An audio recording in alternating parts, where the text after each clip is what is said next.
Shalom, shalom, bien-aimés dans les seigneurs. C'est encore moi, le pasteur Moïse Vangou de l'église Cité des Lumières.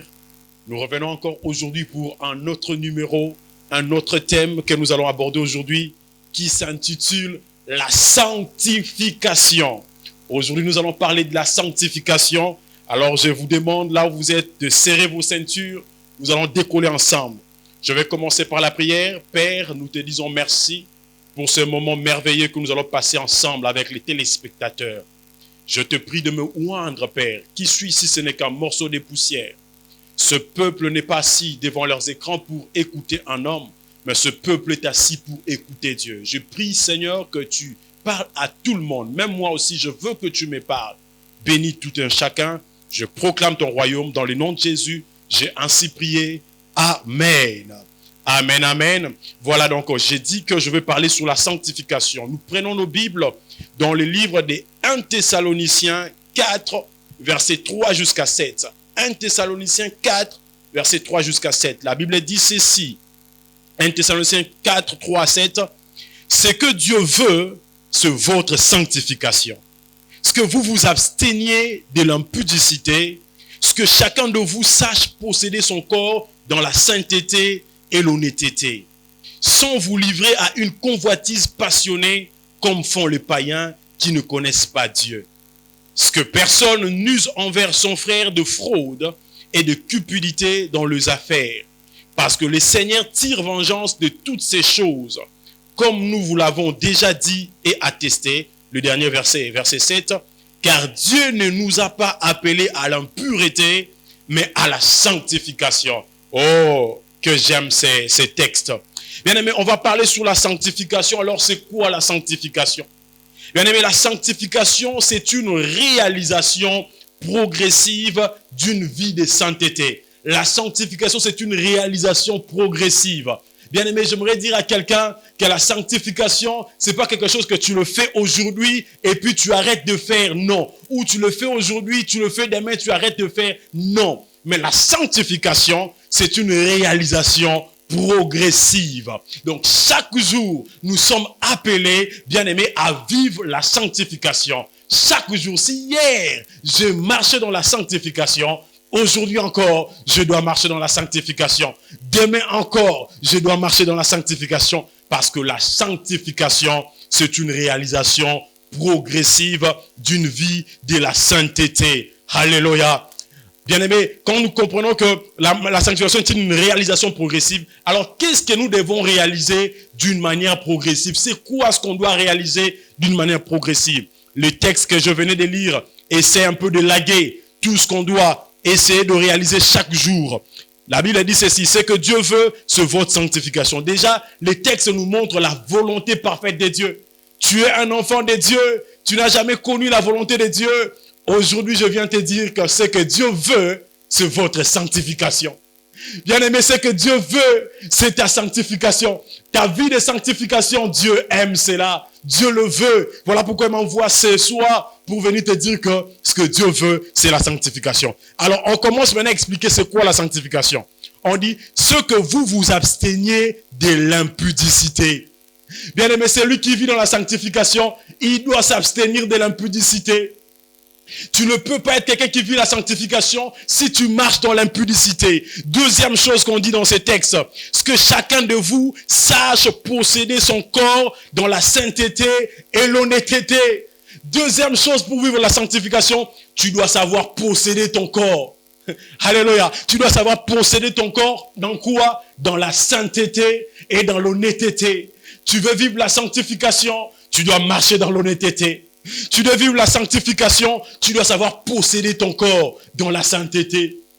Tu ne dois pas amener ton corps n'importe où. Tu ne dois pas amener ton corps là où Dieu ne veut pas que tu puisses amener. Aujourd'hui, on a des chrétiens bien-aimés. Il vient à l'église, mais il amène son corps n'importe où. Il entre dans des boîtes de nuit. Il chante à l'église, mais il entre dans des boîtes de nuit, bien-aimés.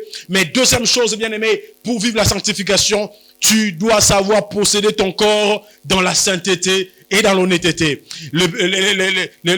L'apôtre Paul continue à nous élaguer encore. Il dit, sans vous livrer à une convoitise passionnée. Bien aimé, celui qui vit dans la sanctification, c'est quelqu'un qui ne vit pas dans la convoitise. Azamuto alula kabilo rabatute. Azamuto alula kabilo rabatute. Ben, spécifier.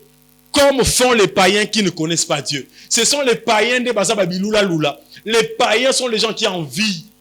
Quand ils voient la femme de quelqu'un, il veut avoir à tout prix une femme comme ça. Quand il voit la parcelle de quelqu'un, il veut à tout prix avoir une parcelle comme celle-là.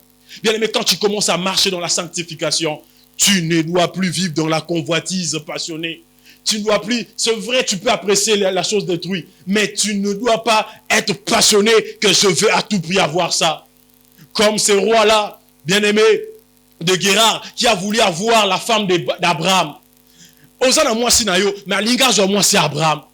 Et Isaac aussi a rencontré la même chose.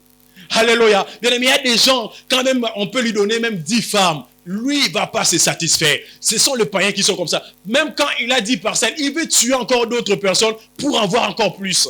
Si tu marches dans la sanctification, tu dois éviter la convoitise. L'apôtre Paul est en train de dire.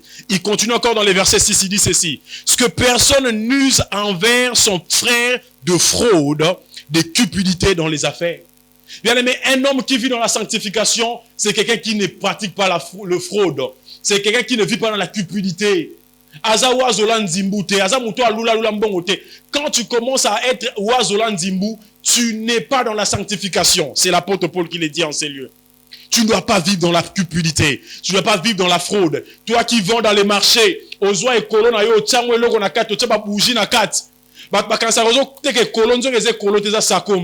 ça, c'est pas la sanctification.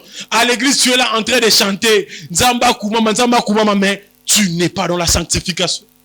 Tu triques ton écolo, tu triques ton sakombi. Alléluia. Mais l'apôtre Paul continue encore. Parce que le Seigneur tire vengeance de toutes ces choses. Comme nous l'avons déjà dit et attesté. Bien aimé, si tu pratiques ces choses que j'ai dit, si tu vis dans l'impudicité, si tu vis dans la fraude, si tu vis dans la cupidité, si tu vis dans la convoitise, Dieu tire vengeance de ces choses, bien aimé. Tu dois éviter cela.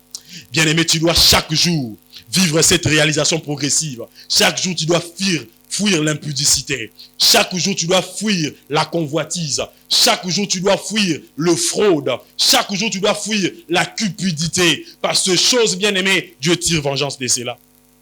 Et quand j'observe cette définition, je comprends que la sanctification, c'est le chemin, mais la sainteté, c'est le but. Alléluia. Tu veux atteindre la sainteté. La sainteté, c'est le but final. C'est là où nous voulons arriver. Alléluia. C'est vrai, ici sur la terre, on peut goûter à la sainteté. Mais la sainteté parfaite, bien aimée, nous goûterons, nous vivrons cela quand Jésus reviendra. Quand il nous amènera. Quand nous serons au ciel, bien aimé. C'est comme ça qu'on vivra la sainteté dans sa totalité. Mais ici sur la terre, comme on est là, on doit vivre dans la sanctification. Parce que la sanctification, c'est le chemin qui mène à la sainteté. La sanctification, c'est le chemin. Mais la sainteté, c'est le but, bien aimé. Tu as besoin de la sanctification. Mais à chaque fois, quand je parle de la sanctification, j'aime bien préciser sur cela. Bien aimé, nous avons deux types de sanctification. Nous avons ce qu'on appelle la sanctification de Dieu pour l'homme et ce qu'on appelle la sanctification de l'homme pour Dieu. Alléluia. La sanctification de Dieu pour l'homme, c'est ce que nous recevons quand nous recevons Jésus comme Seigneur et Sauveur. Tu n'as pas besoin de fournir des efforts. Quand tu reçois Jésus comme Seigneur et Sauveur, l'Éternel Dieu te sauve. Il te justifie. Il te sanctifie. Ça, c'est la sanctification de Dieu pour l'homme. Il te sanctifie par grâce. Comme la Bible dit, nous sommes sauvés par grâce au moyen de la foi. C'est ça la sanctification pour Dieu. Mais il y a aussi ce qu'on appelle la sanctification de l'homme pour Dieu. C'est ce que nous sommes en train de prêcher. Alléluia. Dieu t'a sanctifié. Mais il va falloir que toi aussi, tu puisses te sanctifier pour Dieu. Voilà pourquoi j'aime toujours dire aux gens, beaucoup de gens, à vivre la sanctification pour côté là. Non, on ne vit pas la sanctification pour aller au ciel. Mais on vit la sanctification parce qu'on est du ciel. Alléluia. On ne vit pas la sanctification parce qu'on veut aller au ciel, mais on vit la sanctification parce qu'on est du ciel. Parce que, bien aimé, si tu n'es pas reconnu au ciel, tu ne sauras pas vivre la sanctification. C'est impossible.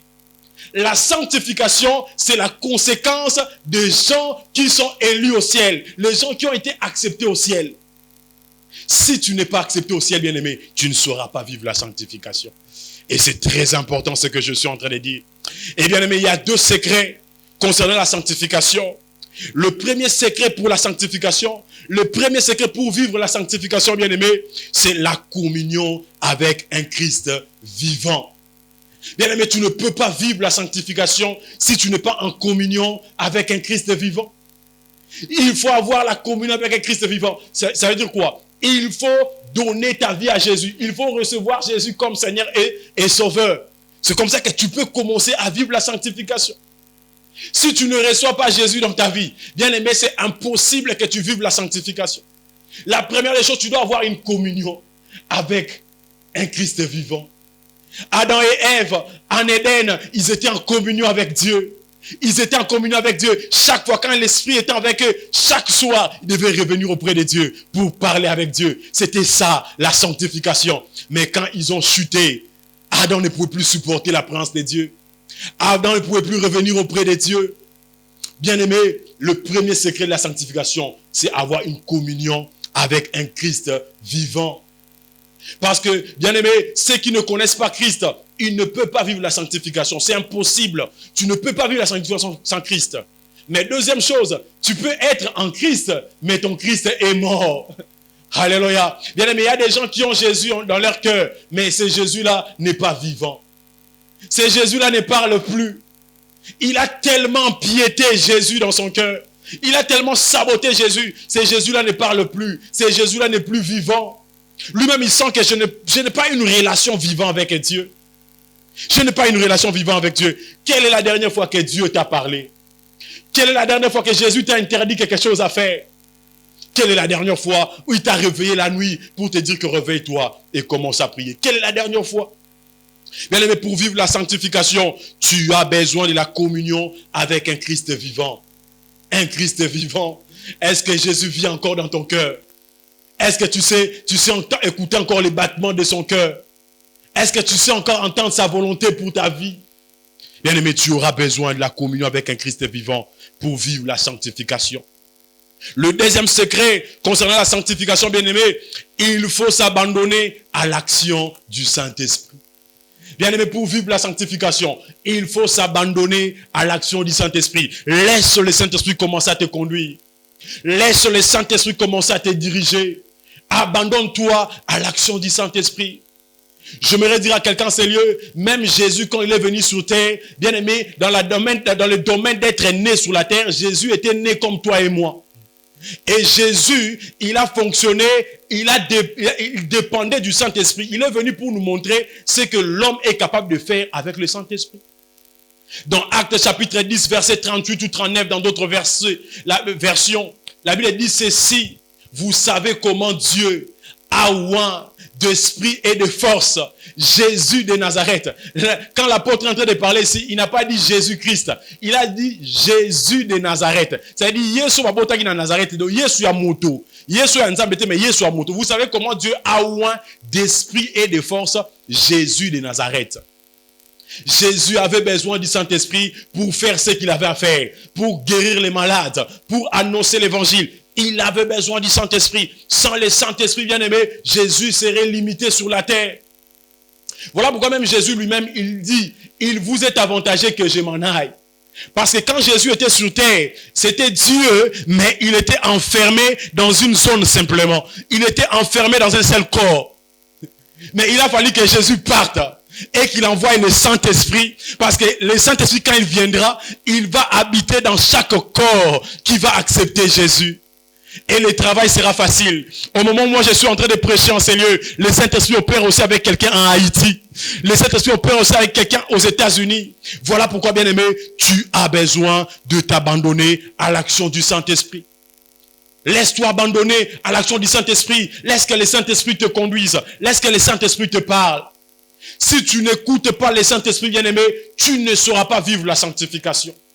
Tu as besoin de l'écoute du Saint-Esprit. Tu as besoin d'être guidé par le Saint-Esprit pour que tu vives la sanctification. Alléluia. Le troisième point dont je vais parler, c'est mon point C.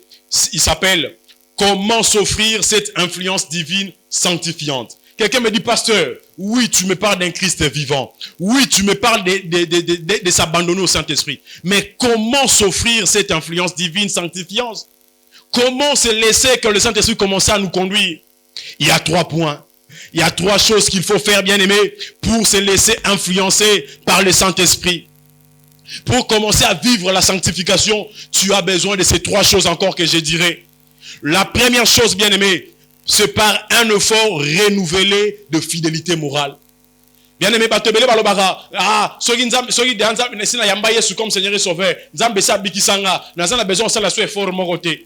je peux aller même dans la maison du prostitué, Dieu me connaît déjà.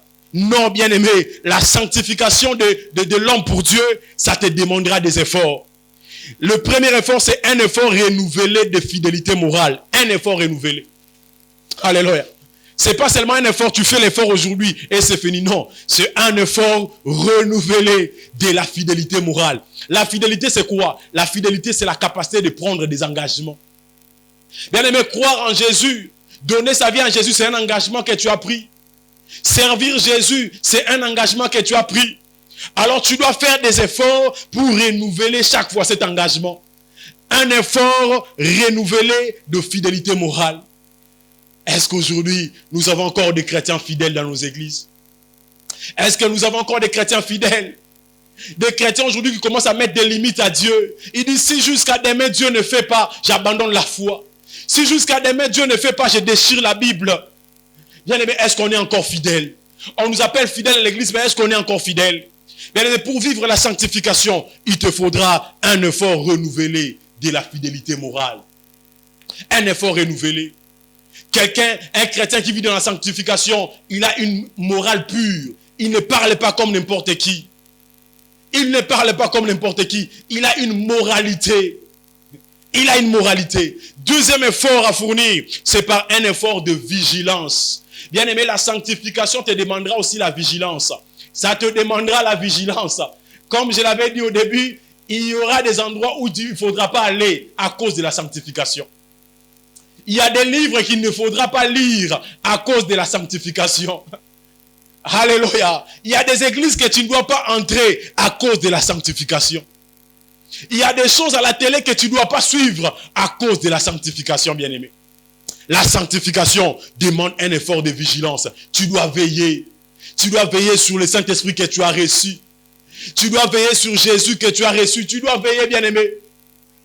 Si tu attends que les pasteurs viennent vivre la sanctification à ta place, c'est faux. Les pasteurs ne vivront pas la sanctification à ta place. Le domaine de la sanctification, c'est personnel, bien-aimé. Tu dois veiller, la vigilance. Quelqu'un vient, il veut te faire signer avec un bic rouge, un contrat, veille, dis je ne signerai pas. Quelqu'un vient te dire que sors avec moi, je te donnerai autant d'argent. C'est vrai, ça va te donner un peu de liberté. Mais à cause de la sanctification, je ne trahirai pas la race des élus. Je ne trahirai pas les seigneurs. Alléluia. Bien-aimé, tu dois veiller. Tu dois veiller. Tu dois être vigilant. Parfois, le diable viendra avec un costume. Les gens pensent parfois que le diable vient avec les cornes. Hein? Parfois, le diable peut venir bien pimpant. Il peut venir bien parfumé. Et tu as besoin de veiller. Tu dois être vigilant, bien-aimé. Nombreux aujourd'hui se sont retrouvés dans l'occultisme. Ils ne voulaient pas arriver à l'occultisme. C'est parce qu'ils ne veillaient pas. Il prenait tout le monde comme ses amis. Il allait dans toutes les réunions. Bien aimé, tu dois veiller. Tu dois veiller. La sanctification te demandera la vigilance. J'aimerais donner un témoignage du pasteur Roland Dallot. Il a dit alors qu'il avait reçu Jésus. Après quelques temps, son petit frère ne connaissait pas Jésus. Et lui va annoncer Jésus à son petit frère. Et son petit frère qui a cru en Jésus après. Et le grand frère qui avait reçu Jésus, il va commencer à sombrer. Le petit frère qui a connu Jésus après, il va remarquer un jour dans la Bible de son grand frère, un billet d'un concert païen. Il a dit, grand frère, j'ai trouvé ces billets dans ta Bible. Mais qu'est-ce qui ne va pas? Il a dit, arrête, ça ne te concerne pas, c'est ma Bible. Alors, le jour où le concert devait arriver, il est sorti, il est allé à l'arrêt. Il a dit, Seigneur, si tu ne veux pas vraiment que j'aille à ce concert, fais en sorte que les transports n'arrivent pas. Fais en sorte. Bien aimé, dans le domaine de la sanctification, il y a la part de Dieu il y a aussi la part de l'homme. Il voulait que les transports n'arrivent pas. Il a dit, Seigneur, si tu veux que je n'aille pas à ce concert, que les transports n'aillent pas. Malheureusement, le transport est venu. Malheureusement, le transport est venu. Dieu ne veillera pas à ta place. Dieu a déjà sacrifié son fils Jésus pour toi, mais il te faudra toi aussi veiller. Bien aimé, le pasteur n'a pas veillé, il a fini dans le concert païen. Alléluia. Tu dois fournir un effort de vigilance, bien aimé. Troisième effort que tu dois fournir, c'est un effort de prière. Bien aimé, tu ne peux pas vivre la sanctification sans la vie de prière. Tu ne peux pas vivre la sanctification sans la vie des jeunes. Tu ne peux pas vivre la sanctification sans ces choses. Bien aimé, tu peux connaître les choses à faire. Tu peux savoir qu'aller dans les boîtes de nuit, c'est mauvais. Mais si tu n'as pas une vie de prière assidue, tu tomberas, bien aimé. C'est par la prière que nous avons cette force de résister à la tentation. C'est par la prière, le jeûne, que nous avons cette force de résister, bien aimé, au piège du diable. Bien aimé, tu dois faire monter encore ta vie de prière. Fais monter encore ta vie de prière. Bien aimé, sans la prière, tu ne peux pas être quelqu'un qui vit dans la sanctification. C'est la prière qui nous donne cette force. C'est la prière qui nous donne cette capacité. C'est la vie des jeunes. Quand tu vis dans la vie des jeunes, bien aimés, tu es en train de tuer le vieil homme qui est en toi.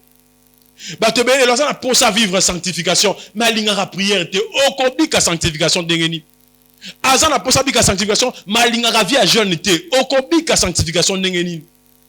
Parfois, tu dois savoir tuer ce vieil homme qui est en toi, dans la vie de prière et dans la vie de jeûne.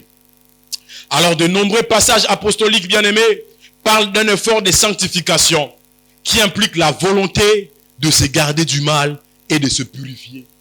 De nombreux passages apostoliques parlent d'un effort de sanctification. Même les apôtres, ils parlent de la sanctification comme un effort. La sanctification te demandera un effort, bien aimé. Il y a des amis que tu dois abandonner. Il y a des amis que tu dois abandonner.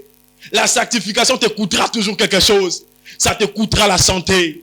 Ça te coûtera peut-être ton temps. Ça te coûtera, bien aimé, des choses. Parce que c'est un effort. Mais on dit que cet effort de la sanctification implique la volonté de se garder du mal et de se purifier. Si réellement tu veux vivre dans la sanctification, tu dois avoir cette volonté de te garder du mal. Tu dois avoir cette volonté de te purifier, bien aimé. C'est pas quelqu'un qui doit venir te dire, c'est à toi de se dire, moi j'aimerais vivre dans la sanctification. Moi j'aimerais me garder du mal. Je veux être pur. J'aime beaucoup cette chanson du frère Daniel Banham. Cette vie de sainteté, je l'aime. Cette vie de sainteté, je l'aime. Nalingi yango, c'est ma chanson, c'est mon chant préféré. Nalingi yango, ngai na poni yango. Bien aimé, la sanctification doit être un choix personnel. Tu dois choisir vivre dans la sanctification.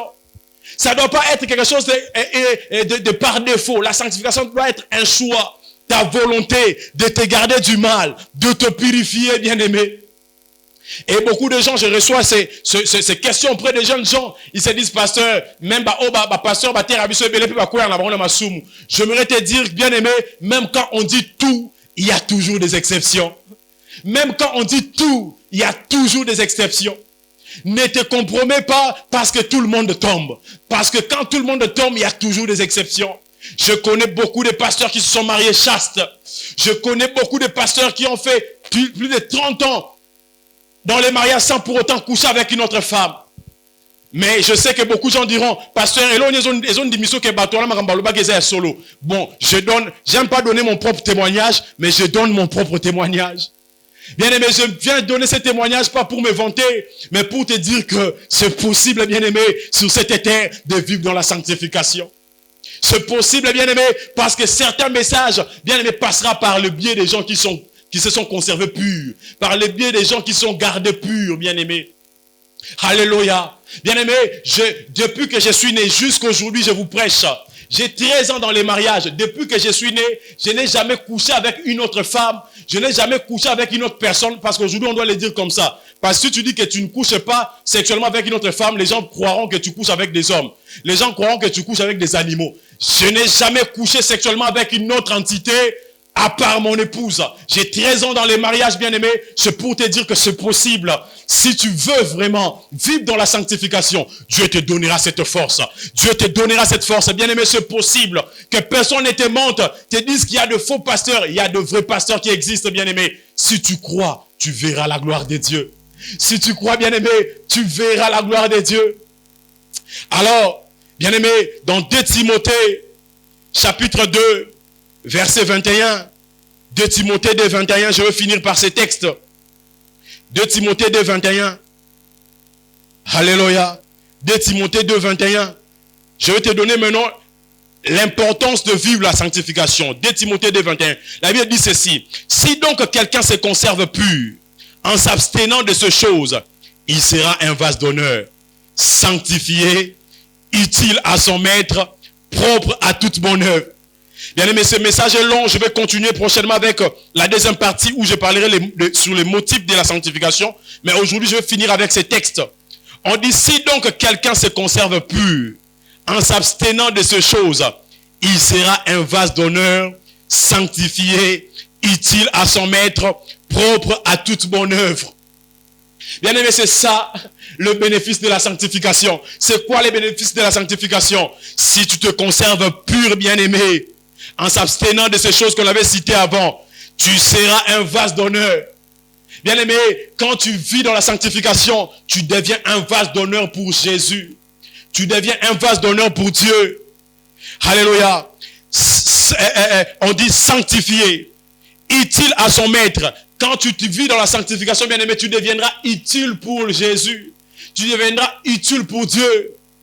J'aimerais dire à quelqu'un, c'est lieu, Dieu a la mission à donner aux gens. Mais il cherche les gens qui sont qualifiés, les gens qui sont gardés purs. J'aimerais dire à quelqu'un, c'est lieu, même si Jésus, il est venu pour nous sauver, il nous sauve par grâce, mais Jésus ne naîtra jamais par le biais de n'importe quelle femme. Il faut Marie Magdalène, qui était vierge, pour pouvoir enfanter Jésus. Bien-aimé, tu dois te conserver pur, parce que certains messages, bien-aimés, passeront par le biais des gens qui sont purs. Passeront par le biais des gens qui sont purs. Bien-aimé, quand tu vis dans la sanctification, tu deviendras un vase d'honneur. Un vase d'honneur. Tu deviendras utile à ton maître. Jésus va te calculer. Jésus va calculer, tu seras dans l'agenda de Jésus. S'il veut aller évangéliser en Haïti, il veut aller évangéliser à Bahamas, il dira, j'ai mon serviteur quelque part. J'ai mon serviteur quelque part, bien-aimé. Bien-aimé, quand tu cesses de vivre dans la sanctification, il y a certains messages qui vont quitter ta bouche. Certains messages doivent passer par le biais de serviteurs qui se sont conservés purs. Alléluia. J'aimerais dire à quelqu'un, pour que tu sois Jean-Baptiste qui vient préparer les chemins de Jésus, tu dois être quelqu'un qui vit constamment dans les jeûnes. La Bible nous dit que Jean-Baptiste, il vivait dans un jeûne continuel. Il ne mangeait pas comme tout le monde. Il faisait cela à cause de ce que Dieu attendait de lui. Dieu ne pouvait pas choisir n'importe qui. Il a choisi Jean-Baptiste parce que Jean-Baptiste ne mangeait pas n'importe comment. Il ne mangeait pas n'importe quoi. Il se conservait pur. Il se gardait du mal. Bien-aimé, le bénéfice de vivre dans la sanctification. Bien-aimé, tu deviendras utile à son maître, propre à toute bonne œuvre. Si Dieu veut faire une bonne œuvre à quelqu'un, il va choisir celui qui se conserve pur. Il va choisir celui qui se garde pur. Oh, bien-aimé, c'est très important de vivre dans la sanctification. C'est très important de vivre dans la sanctification. Aujourd'hui, dans nos églises, il n'y a plus de gloire parce que le peuple a cessé de vivre dans la sanctification. Bien-aimé, tu auras besoin de vivre dans la sanctification pour espérer que Dieu puisse t'utiliser, pour espérer que Dieu puisse te faire du bien. J'aimerais m'arrêter ici pour te dire que la sanctification fera de toi un vase d'honneur. Et prochainement, je viendrai pour parler sur les motifs de la sanctification et je parlerai de ce que la sanctification n'est pas et je conclurai ces messages. Mais je crois que ce soir, Dieu a parlé à quelqu'un. Je ne sais pas Est-ce que tu as déjà donné ta vie à Jésus? Si tu n'as jamais donné ta vie à Jésus, sache-le que tu ne peux pas vivre la sanctification si tu n'as pas donné ta vie à Jésus. Mais si tu as déjà donné ta vie à Jésus, tu as besoin d'avoir un Jésus qui est vivant. Tu as besoin de s'abandonner à l'action du Saint-Esprit. J'aimerais prier pour tous ceux qui ont suivi ces messages. Je sais que l'ennemi n'aime pas ces messages. Il combat ces genres de messages. Mais je prierai que Dieu puisse protéger cette sémence. Je prie au nom de Jésus. Père, je te recommande ce peuple qui a écouté ces messages, papa. Je prie, Seigneur, oh Dieu, que tu puisses arroser leur cœur, de manière à ce que ce message qui vient de tomber puisse germer, papa. Je brise toute attaque de l'ennemi. Je prie que le Saint-Esprit donne la force à tous celui qui a écouté ce message. Et que prochainement, qu'il soit compté dans la liste des gens qui vivent la sanctification. Et que prochainement, qu'il soit compté dans la liste des gens qui vont aller au ciel. Parce que la sanctification, c'est le chemin qui nous mène vers la sainteté et qui nous mène vers le ciel. Merci Seigneur de nous préparer pour l'enlèvement. Merci de bénir tous celui qui a écouté ce message. Merci de bénir cette chaîne. Dans le nom puissant et glorieux de Jésus, par le Saint-Esprit, j'ai ainsi prié. Amen. Voilà, c'était le pasteur Moïse Vangou. Nous nous retrouvons le prochain samedi pour continuer et finir ces messages. Bye bye. Gloire à Dieu. Bye bye.